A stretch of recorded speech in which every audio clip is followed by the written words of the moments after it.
வீட்டு பூஜை குறிப்புகள்.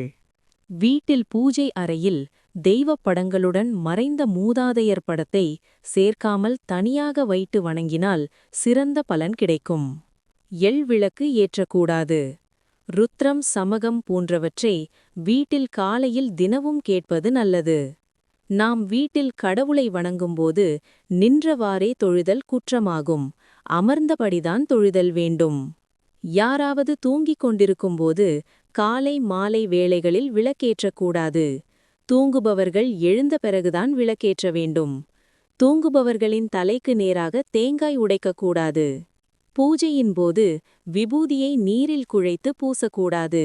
தீட்சை பெற்றவர்கள் மட்டுமே விபூதியை நீரில் குழைத்து பூசலாம்.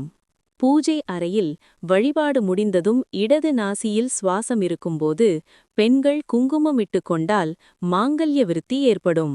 பூஜை அறையில் தெய்வப் படங்களை வடுக்கு பார்த்து வைத்தால் சாபமுண்டாகும். விரத தினத்தில் தாம்பூலம் தரித்தல், பகல் உறக்கம், தாம்பத்திய உறவு, சண்டையிடுதல் கூடாது. ஈர உடையுடனும் ஓராடையுடனும் தலைக்குடுமியை முடியாமலும் தலையிலும் தோளிலும் துணியை போட்டுக்கொண்டோ கட்டிக்கொண்டோ வழிபாடு செய்யக்கூடாது.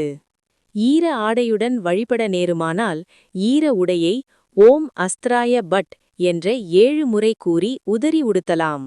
சுப்ரபாதத்தை தினமும் காலை வேளையில் மட்டுமே கேட்க வேண்டும். அவ்வாறு கேட்க முடியாத நிலையில் மாலையில் கேட்பது அவ்வளவு உசிதமானதில்லை எனப்படுகிறது. பகவானின் மந்திரத்தை சொல்லி பிரார்த்திக்க தெரிந்தவர்களுக்கு எப்போதும் எல்லாமே வெற்றிதான். காலையில் விழித்தவுடன் நாராயணனையும் இரவு தூங்கும் முன் சிவபெருமானையும் நினைக்க வேண்டும்.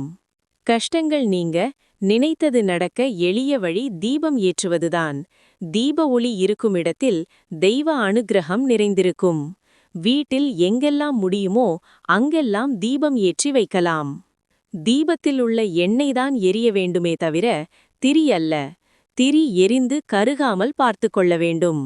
விளக்கை ஏற்றும்போது வீட்டில் பின்வாசல் இருந்தால் அதன் கதவை சாத்திவிட வேண்டும்.